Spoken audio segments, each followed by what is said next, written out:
Hi, welcome back to Reading with me. My name is Lauren and you're here for the second chapter of The Last Wild. So one of the best things you can do to be a great reader is to take a moment to think about what we already know about the book. So yesterday we read the first chapter. We found out about the first character. In fact, it was written in first person. I think he spoke about this is me, I know the names. So the main character is Kester, if we remember right. We may not have been told his name. I can't remember being told his name. We know it from the back of the book. And we read about where he was. So think for a moment about what you remember about where he was. And something happened. He was in his room and there was a warden outside. He described the warden. Do you remember what he was wearing and what color he was wearing? And do you remember the huge mirror and that he couldn't see outside even though he knew what was outside? And do you remember the varmint? It was a moth, and that moth circled the fan, and then an announcement was made which disturbed the moth, and then the door was open. They had the lights. Remember the red, orange, green, and then the door opened. There was a key card they mentioned, and then they seemed to go to the canteen where there were pots of pink goop, I can't remember the word he used. So good if you remembered all of that, because that's part of reading skills, being able to remember what you have already read. So we haven't gotten far enough in the book now for you to be predicting what will happen next. We'll do that in future chapters. But today we are reading the second chapter. For me, it's starting on page 11. There's a couple of pages, it goes up to page 19. So we'll be reading 8 pages, 7 pages. So let's get started. It starts with this. Let's get right into it. Chicken and chips, announces the grey lady behind the hatch, who looks like a big door on legs with hairy arms. Today's flavour is chicken and chips. Her name is Denise, which doesn't rhyme with arms, so instead the others have made up a song about her hairy knees, which aren't actually that hairy. It doesn't matter what Denise or any of the women say though. Sausage and mash, ham and eggs, pie and peas. Everything they serve looks exactly the same. Bright pink gloop that spills over the edge of the bowl and only ever tastes of one thing: prawn cocktail crisps. So I kind of like prawn cocktail crisps, but I don't know that I want everything to taste like that. So that reminds me, and I don't know if it reminded you, but they introduced this company that seemed to control everything, including Facto, that seemed to control everything, including their food. And if you remember right, there were no animals left, so this is man-made food, and it's this pink gloop. And they say it tastes like different things, but it doesn't. So I'm going to carry on reading. Formulae, they want us to call it, pronouncing the A like as in day, but no one does. It's just formula. First the animals we eat went, and then the bees went, and then the crops and fruit went. Vegetables were contaminated. So there were rations, the remaining supplies of fresh food stockpiled in giant deep freezers. Then all that went too. We lived out of tins, oily, meaty, fishy or veggie mush out of tins. The tins began to run out too. People started eating anything, even varmints, rats and cockroaches. Then one day, I was here by now, they just started serving us formula. And that was it. No more normal food. It's gone, Denise had said, and it ain't coming back. That's all you need to know. Instead, we got given a meal replacement that satisfies all your daily nutritional needs. If you like prawn cocktail crisps. James, do you want feeding or a crack on that dumb skull of yours? Hairy Denise empties a ladle of pink slop into my bowl, and I walk back past the others, already stuffing their faces where they stand. Big Brenda smiles at me as I pass, and so I stop. She's all right, Bren. Perhaps because people laugh at her all the time for being fat, she doesn't laugh at other people so much. All right, Dominga, she says, putting away half of her formula dose in a single spoonful. Dumb and ginger. I'm a gift for a nickname, I am. Daminja. I shrug and stir the formula around in my bowl. Then there's a head full of spiky hair on my face, and Maze is leering up at me. Hello, Daminja. What's the chat? I avoid his gaze and look down at the pink gloop. Bit quiet, is it? He says. Leave him alone, says Bren, her mouth full of chicken and chips. But he doesn't. Nah, he's only pretending, aren't you, Daminja? I shake my head, already resigned to what happens next. Maze puts his bowl down and rolls up his sleeves. Look, Bren, I'll show you. I bet you if I give Daminja a dead arm, he'll scream his little head off. Won't you, Daminja? No, I won't.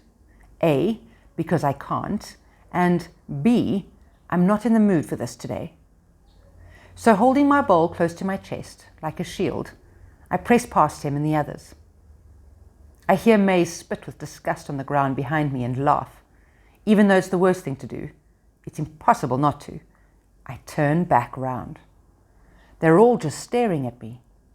Freak, says Maze, and flashes his little devil grin. I have to remember that I gave up trying to be like the talkers a long time ago. So shaking my head, trying to pretend like it doesn't matter, playing the big man, I turn back and take the bowl to go and sit in my corner. My corner isn't really my corner, of course. It's just a part of the yard, underneath one of the metal walkways between classrooms, where there's more metal and concrete than glass, where they pile up the empty formula kegs from the kitchen next to a drain. A quiet and dark place, somewhere good to go if you don't want to be bothered by spiky-haired idiots. I put the bowl of fluorescent pink down on the ground and turn one of the kegs over. Factorium is a Selwyn stone enterprise. It has engraved on the bottom. Whatever. No one's ever seen Selwyn stone for real. He probably doesn't even exist. It's hard to see people when they're always behind a smoked glass car window or disappearing into a skyscraper surrounded by crowds of photographers and bodyguards. The head of Facto, the man who invented formula. The head of the whole island now, the man who made up all the new rules. Don't touch this, don't eat that, don't live here. Well, right now I don't care for the stupid rules, and to prove it, I sit right down on top of his stupid name, pick up my bowl and wait. You see, I'm not going to eat it myself. Well, maybe a bit, but it is properly foul. I'm going to give it to someone else. Someone who should be here right now, about now. And sure enough, there on the edge of the shadows by the drain, I can just see two antennae poking out, curling and tasting the air. Two orangey red antennae belonging to an insect about the length of my thumb. An insect with a flat head, lots of bristly legs, and silently chewing at the front. A pair of jaws. Another varmint. A cockroach. The antenna sniffs the air, and checking that no one else is around, he carefully scuttles out into the open, revealing the two large white stripes across his back. I give him a smile. Not that he can smile back. He's a cockroach. But he likes to come and nibble at spoonfuls of my formula, so I let him. And he's okay to hang out with. He doesn't thump your leg and say, "How about it if I give you a dead leg instead? Will you scream then?" No. He doesn't grab both your arms behind your back while his mate tries to tickle you to death, saying, "What? You can't even laugh either?" Again, no. And he certainly never, ever jeers or points when you do try, as hard as you can, to say a word. He just sort of listens. I scoop a bit of formula in my spoon, and checking no one is watching, lay it down on the ground by my feet. He scurries over and starts to lap it up. No one knows why the cockroaches didn't catch the red eye. Dad used to say he wasn't surprised they survived. Apparently, even if you dropped a nuclear bomb on everything, they would be the only ones left. That's what happens when you have a scientist for a dad. You don't need school or exams when his lab is in the basement, and he lets you watch him work, muttering to himself as he does. Your head is full of useless facts from the get-go. The red eye wasn't a nuclear bomb, though. It was a disease. A disease worse than a nuclear bomb, if you ask me. Like animal flu, Dad said. A flu that turned animal bodies and brains to mush, and, just before they died, made their eyes burn bright red, like they were on fire inside. Dad thought it had started in a cattle farm, but no one really knew where it had come from. And before anyone else could find out, the virus had spread everywhere. Not just to the animals we eat, but to nearly every living creature. Wild animals, pets, animals in zoos, right around the world it went, till the jungles were full of bodies. Birds fell out of the air and fish floated in silvery slicks on top of the sea. It killed all the animals in the world.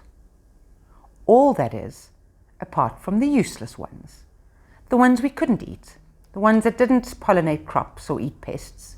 Just the pests themselves. The varmints. Like the smelly cockroach slurping at my spoon of formula. Even though they can't get the virus, we're still not meant to touch them, because humans can get the virus. That's why Facto declared the whole countryside a quarantine zone and forced everyone to move to the cities, where they can keep them safe. And why we live here under an upside-down glass boat, just in case, Selwyn Stone says. I don't care. I lean over, put my hand out, and let the varmint crawl onto my hand. He's a big guy, perhaps the biggest I've ever seen. Other kids here would freak out, but not me. And I look around at the damp, empty patch of shade I'm sitting in, at the gang on the other side of the yard laughing and joking over their food, and I think perhaps freak is a good choice of word by Mays. Because he's right. That's what I am. I didn't choose it. I didn't ask for it. But that's what I've become. A genuine freak, newt, and only varmints for friends. There's a blast of cold from the aircon, and I shiver, feeling all of a sudden very alone. The most alone I've felt for a long time. Like I'm not even really here in the yard anymore. Like I'm just sort of floating about in space, cast adrift in the sky above. It's weird, but I kind of enjoy feeling sad sometimes. I deliberately think of all the sad things that have happened. The animals going, then Mum, and being taken away from Dad, dumped and forgotten about in here. Like it's all been done on purpose just to make my life as rubbish as it could ever be. And there's a kind of warm feeling rising up inside my chest, filling up behind my eyes, because I hate it. I hate everything, including myself, for feeling this. And I think I'm going to cry when I hear it. A noise. Strong, loud, and clear, the strangest noise I've ever heard. Faint and crackly, like an old-fashioned radio in a film. A noise that slowly, definitely, turns into a word. Help! That's it, nothing else. It comes again. Help! There's no one else here. The wardens are inside, probably dozing. Back over by the servery, Big Brenda seems to have Tony in a headlock and is trying to steal his bowl of formula, but they're miles away. And then the voice speaks again, with more words, so faint I can only just make them out. Kester, help! Whoever is speaking has a very deep voice. It's not a kid's voice at all, or even a man's. It rasps and echoes like a rock rattling down a metal pipe. Please, you must help. Almost not human. Then slowly, with a knot in my stomach, I realize whose voice it is. The only possible answer, however impossible it seems, looking straight at me. His little varmint antenna waving. The cockroach. No, I must be making this up. We're not in a cartoon. The cockroach hasn't got massive eyes or a hat, and he isn't singing a song. I definitely don't think he's going to grant me a wish.